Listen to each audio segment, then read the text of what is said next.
जय हिंद प्यारे साथियों, मैं धर्मेंद्र सिंह आप सभी का स्वागत करता हूं आपके अपने YouTube प्लेटफॉर्म पर। आज के इस सेशन में एमपी हॉस्पिटल असिस्टेंट एग्जाम 2026 के लिए साइंस के टॉप लेवल के 50 क्वेश्चन ऐड किए हैं, जो कि आपके एग्जाम में 20 में से 20 नंबर कंप्लीट करवाएंगे। तो यहां पर बेहतरीन कॉन्सेप्ट के साथ ये सभी क्वेश्चन रखे गए हैं, तो इसलिए सेशन को पूरा कंप्लीट वॉच करिए और इन टॉप 50 क्वेश्चन में से ये बताइए कि कितने क्वेश्चन आपके सही होते हैं। 50 में से अगर आपके 20 क्वेश्चन सही होते हैं तो आप लोग मान के चलिए आपका सिलेक्शन होने वाला है, इसमें कोई रोकने वाला नहीं है आपको। तो चलिए सेशन को स्टार्ट करते हैं। फर्स्ट नंबर क्वेश्चन में आपसे पूछा जा रहा है प्यारे साथियों, क्या आप सभी लोग अगर आंसर आपको पता है तो कमेंट बॉक्स में जरूर करिएगा, क्योंकि टाइम बहुत कम बचा हुआ है। ये रिवीजन की क्लास आप लोग देखते रहिए, 100% आपको बेनिफिट मिलेगा और 15 से 17 मिनट की ये क्लास होती है। डेली आप लोग वॉच करिए, जो भी आपका 2 से 3 दिनों का टाइम बचा हुआ है बेनिफिट आपको 100% मिलने वाला है। तो फर्स्ट नंबर क्वेश्चन की बात कर रहे हैं प्यारे साथियों, तो यहाँ पर पूछा जा रहा है पृथ्वी पर विशालतम जीवित पक्षी कौन सा है, नाम बताइए। तो यहाँ पर आप लोग देखे होंगे जो पृथ्वी पर विशालतम जीवित पक्षी है वो आपका शुतुरमुर्ग है। ऑप्शन नंबर बी बिल्कुल करेक्ट आंसर आप लोग करे होंगे। ऑप्शन नंबर बी को लॉक कर देना, शुतुरमुर्ग सबसे बड़ा जीवित पक्षी है पृथ्वी पर। नेक्स्ट क्वेश्चन देखिए, लोहे पर जंग लगने पर लोहे का भार क्या होता है, यानी जंग लगने पर लोहे का भार क्या बढ़ जाता है, घट जाता है, या इसमें कोई परिवर्तन नहीं होता, या इनमें से कोई नहीं। तो आप सभी को पता होगा सिंपली कि जंग लगने पर लोहे का भार जो होता है ये बढ़ जाता है, इसलिए इसको याद कर लेना। ऑप्शन नंबर ए के साथ करेक्ट आंसर करिएगा।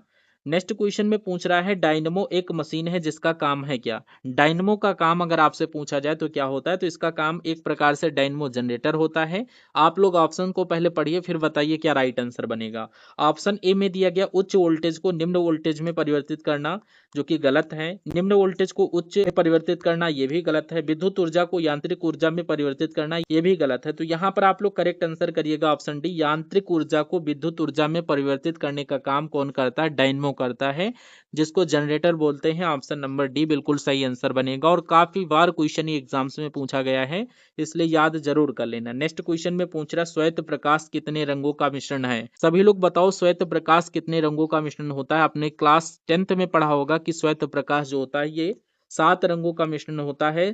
और कमेंट बॉक्स में आप लोग कमेंट बॉक्स में बताइए कि यह 7 रंग को हम लोग किस नाम से जानते हैं।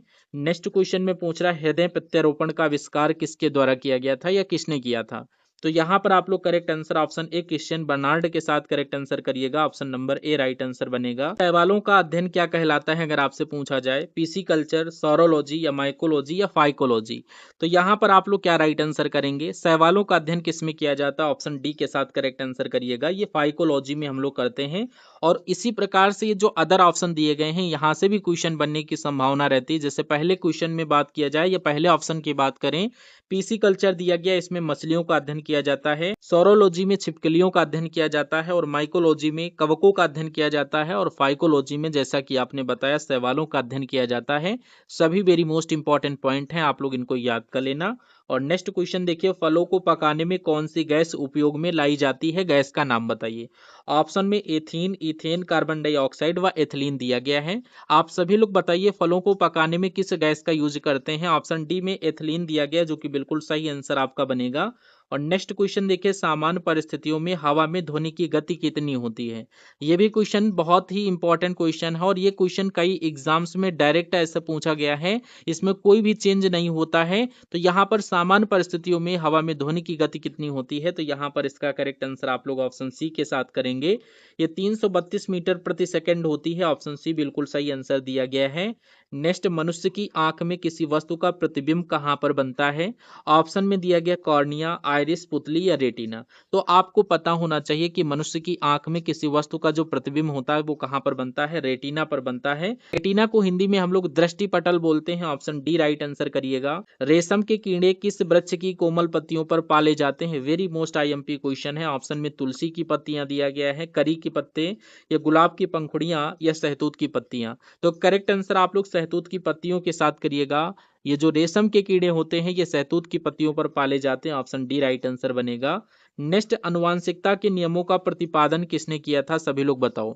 आनुवांशिकता के नियमों का प्रतिपादन किसने किया था, ऑप्शन में दिया गया Marie Curie, Gregor Mendel, Thomas Edison या चार्ल्स डार्विन। तो आनुवंशिकता के नियमों का जो प्रतिपादन है ये ग्रेगर मेंडल के द्वारा किया गया था, option number B right answer करिएगा। कौन सा विटामिन ऐसा है जो पानी में घुलनशील है, विटामिन का नाम बताइए। तो यहाँ पर vitamin A, vitamin B, vitamin D या विटामिन ई। करेक्ट आंसर किस ऑप्शन के साथ करोगे, पानी में घुलनशील विटामिन आप लोग विटामिन बी को लॉक कर देना। में घुलनशील जो विटामिन होते हैं वो बी और सी होते हैं। और वसा में घुलनशील की बात किया जाए तो ए, डी, ई और के, ये चारों जो होते हैं ये वसा में घुलनशील विटामिन होते हैं। और जल में बात किया जाए बी और सी, दो याद कर लेना, इंपॉर्टेंट है। टीबिया नामक हड्डी किस में पाया जाता है या किस में पाई जाती है, ऑप्शन में खोपड़ी, टांग, भुजा व मुंह दिया गया है। तो टीबिया नामक हड्डी आप लोग पढ़े होंगे, ये टांग यानी पैर में पाई जाती है, यानी ऑप्शन नंबर बी को लॉक कर दीजिएगा। और नेक्स्ट क्वेश्चन में पूछ रहा है नीला थोथा किसे कहते हैं। नीला थोथा की बात किया जाए copper sulphate, calcium sulphate, iron sulphate या सोडियम सल्फेट। तो नीला थोथा की जब भी बात की जाए प्यारे साथियों तो यहाँ पर कॉपर सल्फेट को लॉक कर दीजिएगा, ऑप्शन ए राइट आंसर बनेगा। धातु अर्धचालक की भांति ट्रांजिस्टर में प्रयुक्त होती है, धातु का नाम बताइए। तांबा, जर्मेनियम, ग्रेफाइट व चांदी दिया गया है। तो यहाँ पर इसका करेक्ट आंसर आप लोग जर्मेनियम के साथ करिएगा, option number B right answer बनेगा। जर्मेनियम धातु जो है ये ट्रांजिस्टर के रूप में प्रयुक्त होती है। और एक धातु और होती है उसको याद कर लेना, जर्मेनियम और सिलिकॉन जो है ये भी ट्रांजिस्टर के रूप में अर्धचालक की भांति यूज की जाती है। ऑप्शन नंबर बी आपके क्वेश्चन का करेक्ट आंसर है। नेक्स्ट, वो एकमात्र पक्षी कौन सा है जो पीछे की ओर उड़ता है, उसका नाम बताइए। उस पक्षी का नाम बताइए जो पीछे की तरफ उड़ता है। ऑप्शन में दिया गया गौरैया, कोयल, साइबेरियन सारस या फिर गुंजन पक्षी। तो यहाँ पर आप लोग गुंजन पक्षी को लॉक करिएगा, ऑप्शन नंबर डी बिल्कुल सही आंसर बनेगा।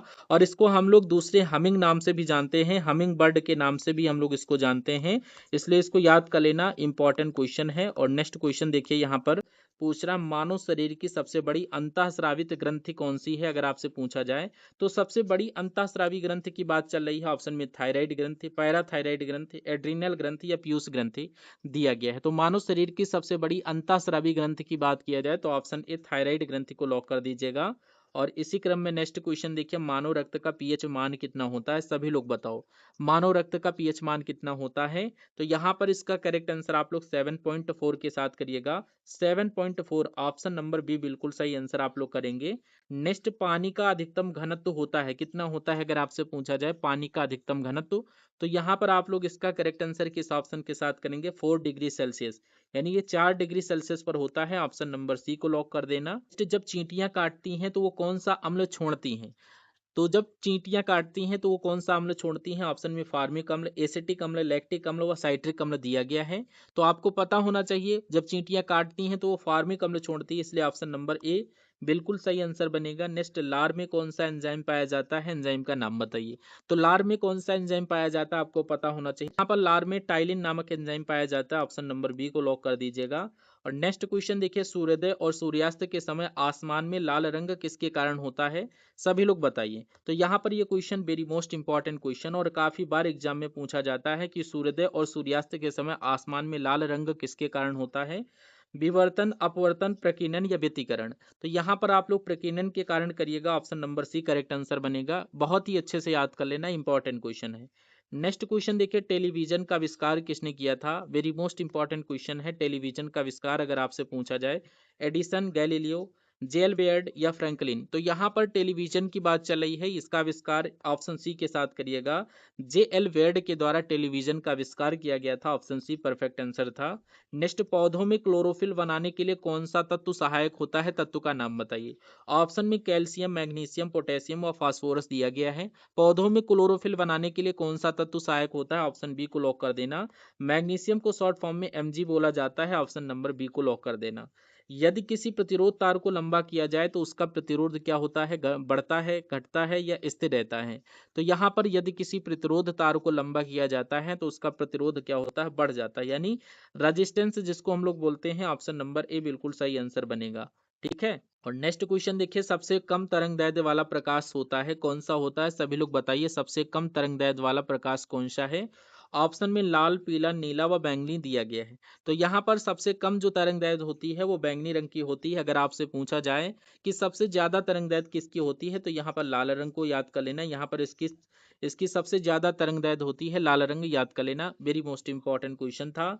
नेक्स्ट, गर्मी के दिनों के दौरान मिट्टी के बर्तनों में रखा पानी ठंडा हो जाता है, किस प्रक्रिया के कारण होता है, लॉजिक बताइए। तो आप सभी को पता होना चाहिए गर्मियों के दिनों के दौरान मिट्टी के बर्तनों में रखा पानी ठंडा किसके कारण हो जाता है। ऑप्शन में परासरण, विसरण, ऑस्मोसिस व वाष्पीकरण दिया गया है। तो यहाँ पर आप लोग वाष्पीकरण को लॉक करिएगा, ये वाष्पीकरण के कारण होता है। ऑप्शन नंबर डी बिल्कुल सही आंसर बनेगा।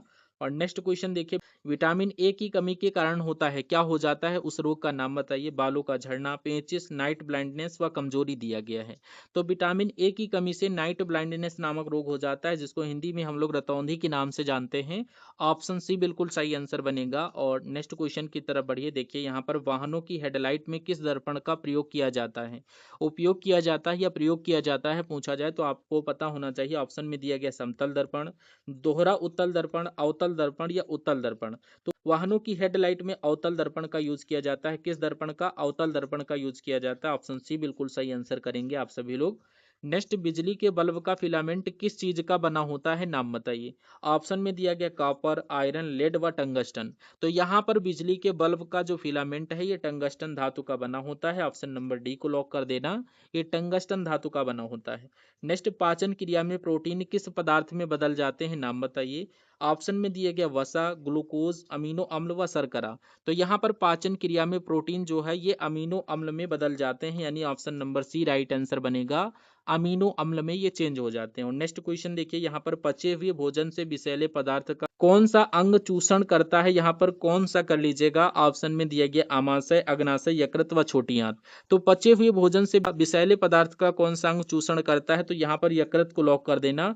ये क्वेश्चन वेरी मोस्ट इंपॉर्टेंट है, अच्छे से याद कर लेना। और नेक्स्ट क्वेश्चन देखिए, यहाँ पर विभवांतर का एसआई मात्रक क्या है। विभवांतर का एसआई मात्रक अगर आपसे पूछा जाए, ओम, कूलाम, वोल्ट व एम्पियर दिया गया है। तो विभवांतर का एसआई मात्रक आप लोग वोल्ट के साथ करिएगा, ऑप्शन सी करेक्ट आंसर है।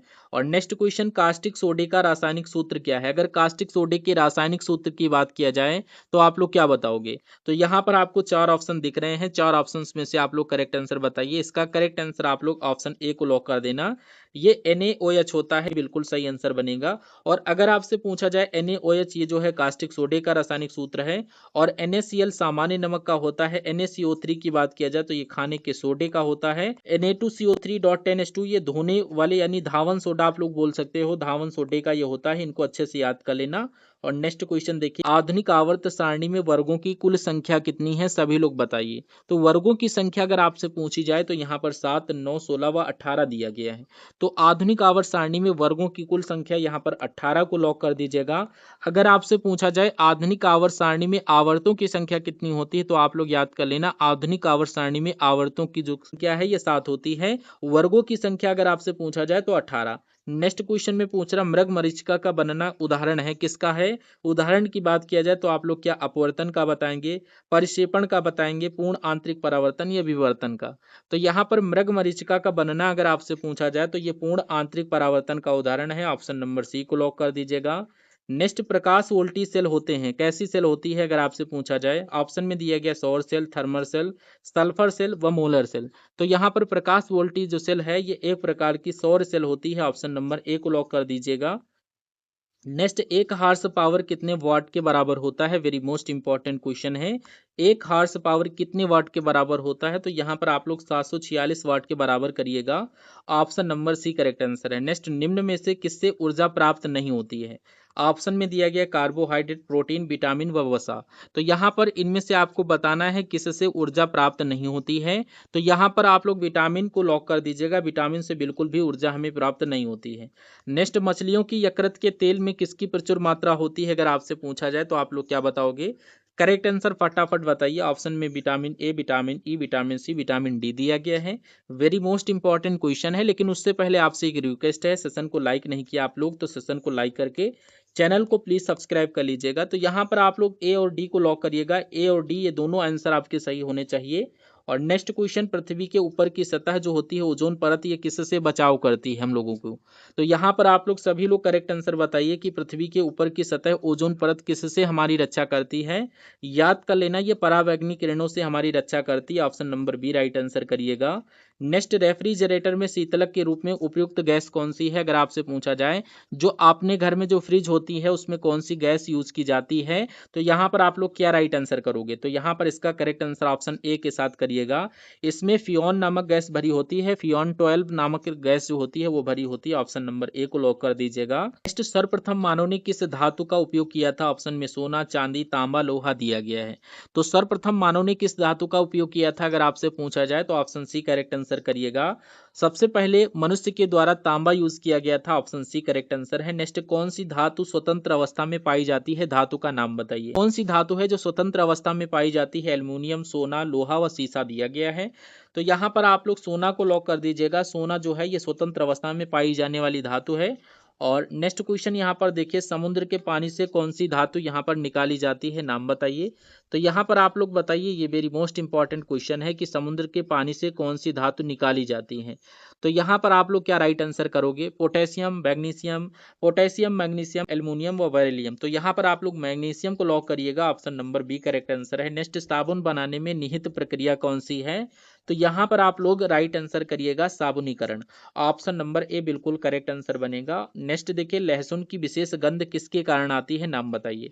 तो लहसुन में जो विशेष गंध आती है ये किसके कारण आती है, तो यहाँ पर आप लोग सल्फर के घटक को लॉक कर देना है। ये सल्फर के घटक के कारण आती है। Option number B right answer बनेगा।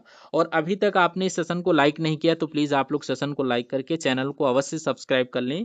और इस क्वेश्चन की बात करें तो पूछा जरा, सीमेंट की खोज किसने की थी, नाम बताइए। तो यहाँ पर आप लोग जोसेफ एस्पेडिन के साथ करिएगा। Option number C right answer बनेगा। नेक्स्ट, फलों को पकाने वाली गैस कौन सी है अगर आपसे पूछा जाए। ऑप्शन में अमोनिया, मीथेन, एथिलीन व ऑक्सीजन दिया गया है। तो फलों को पकाने वाली जो गैस पूछी जाए तो आप लोग एथिलीन को लॉक करिएगा। Option number C right answer बनेगा। और नेक्स्ट क्वेश्चन देखिए, कौन सी गैस प्रकाश संश्लेषण की प्रक्रिया के लिए आवश्यक है, गैस का नाम बताइए। तो यहाँ पर आप सभी लोग राइट आंसर किस ऑप्शन के साथ कर रहे हैं, कौन सी गैस प्रकाश संश्लेषण की प्रक्रिया के लिए आवश्यक है। ऑप्शन में carbon monoxide, carbon dioxide, oxygen व नाइट्रोजन डाइऑक्साइड दिया गया है। इसका करेक्ट आंसर आप लोग कार्बन डाइऑक्साइड यानी ऑप्शन बी को लॉक कर दीजिएगा। और ये प्रकाश संश्लेषण की प्रक्रिया के लिए काफी आवश्यक गैस मानी जाती है। नेक्स्ट क्वेश्चन देखिए, सूर्य पर ऊर्जा का निर्माण होता है यानी किसके द्वारा होता है, आपको चार ऑप्शन दिख रहे होंगे। यहाँ पर नाभिकीय संलयन द्वारा दिया गया है। आप लोग यहाँ पर नाभिकीय संलयन को ही लॉक करेंगे यानी ऑप्शन नंबर ए बिल्कुल सही आंसर बनेगा। और इस क्वेश्चन का आप लोग करेक्ट आंसर हमें दीजिए कि विद्युत बल्ब का तंतु किसका बना होता है। आप लोग कमेंट बॉक्स में जरूर कमेंट करिएगा। और 24 को आपका पेपर लगा हुआ है, इसलिए आप लोग सेशन को कंप्लीटली वॉच करिए, ध्यान से रिवीजन एक्स की स्पीड पर वॉच कर लें। और सेशन को अभी तक आपने लाइक नहीं किया तो लाइक करके अपने फ्रेंड सर्किल में इसको अवश्य शेयर कर दें। हम सभी लोग मिलते हैं नेक्स्ट आने वाले सेशन में, तब तक के लिए जय हिंद।